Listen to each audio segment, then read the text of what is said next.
I'm Bryson DeChambeau. Bryson DeChambeau, no stranger to the criticism that he gets from fellow pros. And I am the golfing scientist. Now, this is what makes him the most interesting player in the game today. And doesn't mean we all can't make the game of golf better for everyone in the world. And that's the tough part, is getting people to see who I truly am compared to what the tour represents or puts me out to be as. It's hard to overstate just how much golf hated Bryson DeChambeau. We all point to his dramatic win over Rory McIlroy as the moment it turned around, but that was his second US Open victory. Bryson's transformation is unusual. Normally, winning solves everything, but clearly that wasn't the case here. If that were true, his script would have flipped back in 2020 when he won the US Open by a commanding 6 strokes. Golf is rooted heavily in its history. Champions like Palmer, Nicklaus, and Tiger left lasting impressions while respecting these sacred traditions. In 2016, golf was shaken by a nerdy kid from California who quickly became known as golf's mad scientist. Bryson stuck out like a sore thumb. He donned a flat cap, did experiments on his clubs, and had a physics degree from SMU, one that he used to take a completely unique approach to the sport. At first, it was fun. Pro golfers are oftentimes boring, and Bryson was a breath of fresh air. But controversy quickly followed. After turning pro in 2016, Bryson tallied 2 impressive wins on tour, but the honeymoon period ended in 2018. All eyes turned to Scotland for the Open Championship. European golf is brutal when the conditions get nasty. This goes double for Americans like Bryson, who prefer to hit the ball high. The winds of Carnoustie were anything but kind, and Bryson didn't hide his emotions. Clubs were thrown, faces were made, and a full-on tantrum was broadcast on national TV. This was the first time fans saw the other side of the mad scientist. The one who wasn't just young and quirky, but immature. His lab results were in, and fans began to turn. Despite the negative press, Bryson continued to pick up steam. By 2019, he had 5 wins on tour, but COVID was looming. This was the perfect time to experiment. Except this time, the experiments weren't in his clubs, they were on himself. What is an off-season like for Bryson DeChambeau? Well, this year was a lot different. I told everyone that I was going to come back a different person, bigger, stronger, faster, and I think I've succeeded at that. Bryson executed a bulking campaign that made Tiger's transformation look light. Determined to become one of the longest players the tour has ever seen, he tacked on 40 pounds, but more importantly, he picked up a new routine. Now, every pro has their routines. Walk-up patterns, putt reading, and even snacking. Naturally, some take more time than others, but Bryson's became a nuisance. Each week, they were growing longer and longer, causing slow play to become a hot topic in the golf world. Fans hated it, and players outwardly campaigned against it.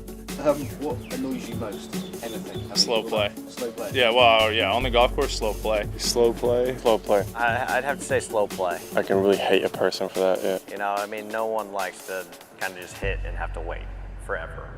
Bryson was officially the tour's villain and poster boy for the slow play initiative. It was well deserved.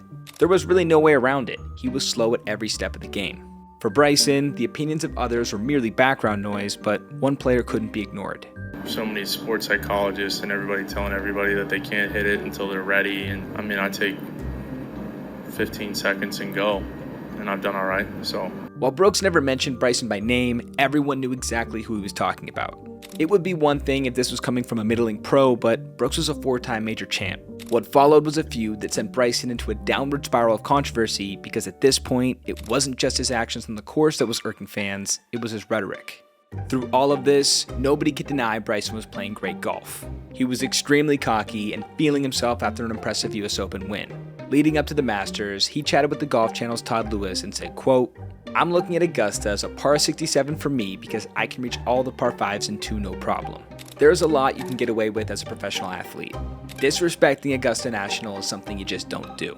Immediately, fans took their hate up a level. Sure, a different approach to the game can be polarizing, but also celebrated. In reality, this was never a big deal. Disrespecting the most prestigious club in the world was a big deal, and the golf world let him have it. Bryson didn't embarrass the course embarrassed him, and Bryson embarrassed himself. Exactly. Yes. Bryson, hey, this is a par 67 for me. What Matt Barry and Michael Collins are reacting to here was Bryson's implosion on holes 2, 3, and 4 from his Friday round. He played them 5 over par with lost balls, slow play, and visible frustration. In short, he made a mockery of the sport's grandest stage, and the golf gods punished him. Barry put it perfectly later in the same ESPN segment. You know who Bryson is? Bryson is the buddy of yours that you want to slap across the face because he says so many dumb things and can't get out of his own way. but then is also the same guy. It's like, why does everybody pick on me? This seemed like a perfect place for the redemption tour to start, but things only got weirder. Later in 2020, we witnessed the infamous ant video. Bryson had a terrible lie there. His ball was wedged between a couple sticks.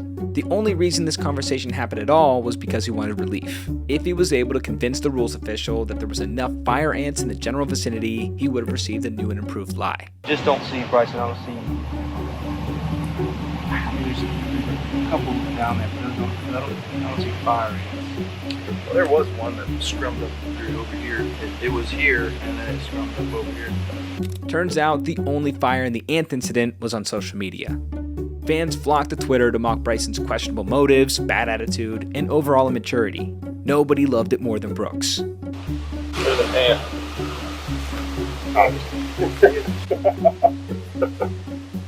Brooksy vs. Bryson was back on in full force and boiled over at the 2020 PGA Championship. Brooks finished 7 strokes behind Bryson at Harding Park, and neither walked away with a win. It was actually Colin Morikawa who held the Wanamaker, but all the attention was centered on a viral interview. Of course, is asking a lot from you today, Brooks. What were you able to do well? Put up that nice one. Just ball struck my way around this place. Couldn't putt well, but I don't think many guys are going to putt well with this wind. It's very tough. I don't know what other guys have said, or I just felt it difficult to read. You know, sometimes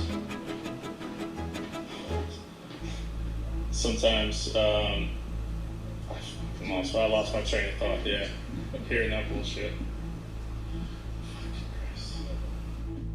We still don't know what exactly Bryson said, but I imagine he was mocking Brooks for making excuses about his poor finish. Others believe Bryson didn't do anything at all, and the eye roll is due to the clanking sound of Bryson's metal spikes, which are very rare for pros. Regardless, social media exploded and fans took sides.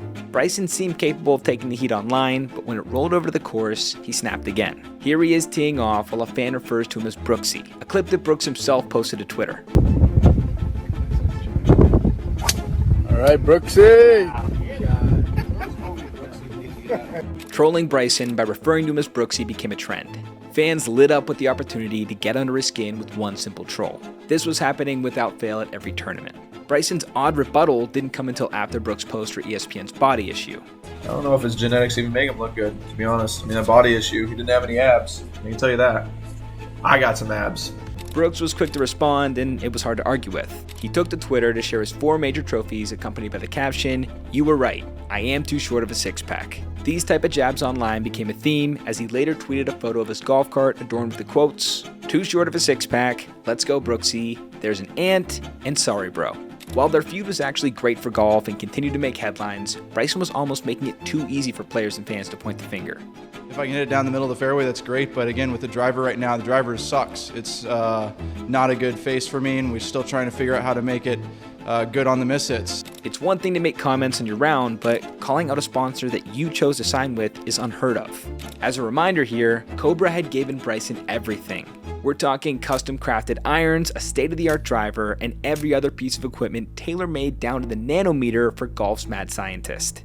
This wasn't enough. Once again, his immaturity was on full display for the world to dissect. Naturally, Brooks was the first to pounce. After his Friday round at the Open Championship, he told reporters he, quote, loves his driver. What he said after the round that was absolutely incredible in terms of what he had to say about his driver here, Kyle. I mean, he loves his caddy, and apparently he loves his driver, and that rivalry with Bryson, it just continues to take off. We all knew this was coming. We all knew. I think Brooks wakes up, he's got a checklist, contend at a major, take a shot at Bryson. Those are the only 2 things that he wants to do. In 2021, the script took a sharp twist, but we really knew it was coming. Despite how much everyone hated Bryson, we all knew he was too talented to be snubbed from the Ryder Cup team. Of course, this team also includes Brooks. Surprisingly though, there were no fireworks. What followed was a bright spot. It was a step towards redemption after the Americans took down the Europeans on their own soil. All eyes were on Brooks and Bryson when the celebration ensued. What happened next took the golf world by storm.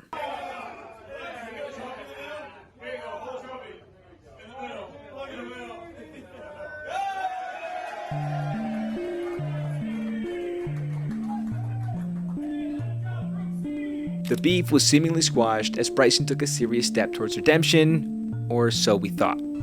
We've got some breaking news here on CBS Sports HQ where the LIV Golf roster continues to add big names. The latest, Bryson DeChambeau. After publicly stating the LIV Tour wasn't for him, Bryson turned to the dark side. Any and all goodwill he built up during the Ryder Cup immediately evaporated. It didn't matter if you were a major champion, a stand-up guy, or a PGA vet. Taking the check to join Saudi's state-backed tour was golf treason. As if this wasn't bad enough, 2022's rope incident followed shortly after. An odd yet fitting introduction to Bryson on LIV.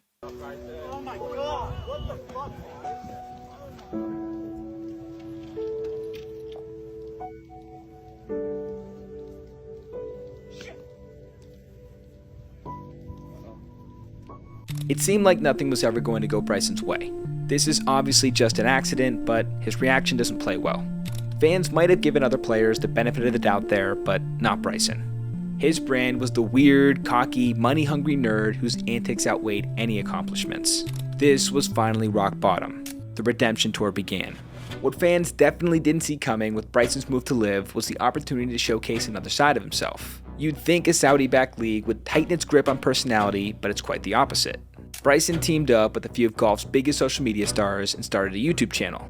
When people think of maturity, it's rarely equated to YouTube success, but here we are. The videos were fun, lighthearted, and genuine. His passion for the game and his determination to win by any means necessary shined through. It was as if the curtain had been lifted and the effects immediately translated to the course. The 2024 major season started at Augusta. Bryson played well and finished tied for 6th, but things didn't heat up until the PGA Championship at Valhalla. A beast of a course that Bryson was ready for. He carded 3 under, followed by 6 under to move himself into contention for the weekend. Now, Bryson lingering around the top of the leaderboard during a major was nothing new, but something was different this time. The fans were on his side. He was engaging with the crowd, showing his competitive spirit without crossing any lines, and golf fans were eating it up. He even reprimanded a man in the crowd who snatched a ball meant for a kid.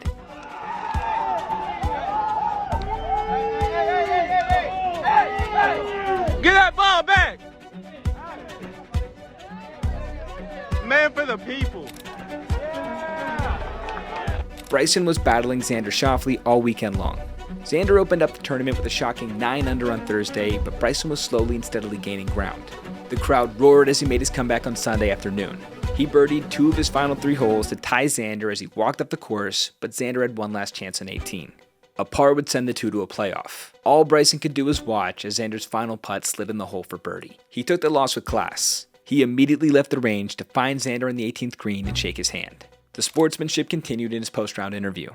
Bryson, some great playing today to give it a run. What are your initial emotions watching that? First emotions, proud of Xander for finally getting the job done. I mean, he's an amazing golfer and well-deserved major champion now. He's played well for a long, long time. I've played against him as a junior, and it's cool to see him. Not only he's just a great human being, but an unbelievable golfer, and it shows this week. The golf world couldn't believe what they were seeing.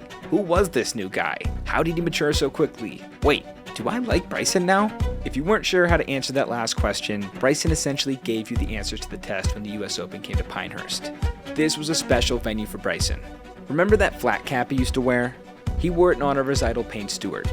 Back in '99, Payne won the US Open at Pinehurst in dramatic fashion, but tragically passed away in a plane crash that same year.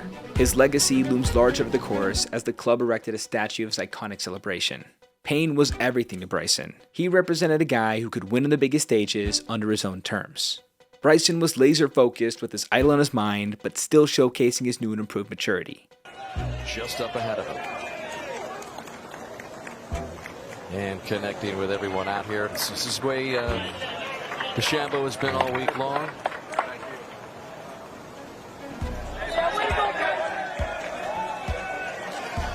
And he has been stopping and taking time almost every hole. He teed off Sunday afternoon as the leader, but Rory McIlroy caught fire. He birdied 10, 11, and 12 to take the lead, while Bryson made costly bogeys on 12 and 15. The pressure was building for both of them, but Rory cracked first. He missed extremely short putts on 16 and 18. Bryson caught a break, but he wasn't in the clear. He still needed to make a par in the 18th to hoist the trophy. It wasn't going to be easy. He hooked his drive well left. After the fans cleared, he punched it back into play, but found a bunker about 50 yards from the pin. This was it. This was Bryson's do-or-die moment.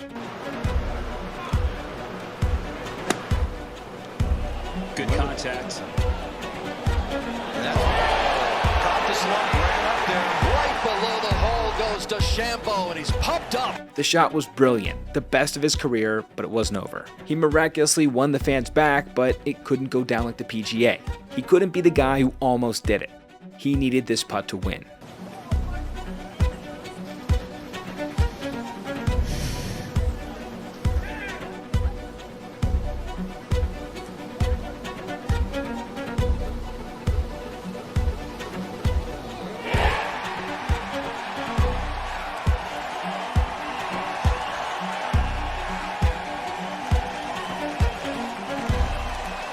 In just 2 years, Bryson completed one of the most shocking turnarounds in modern sports history. He was golf's biggest villain. He went from a punching bag who even the players loathed to the poster of class, integrity, and skill on the highest level.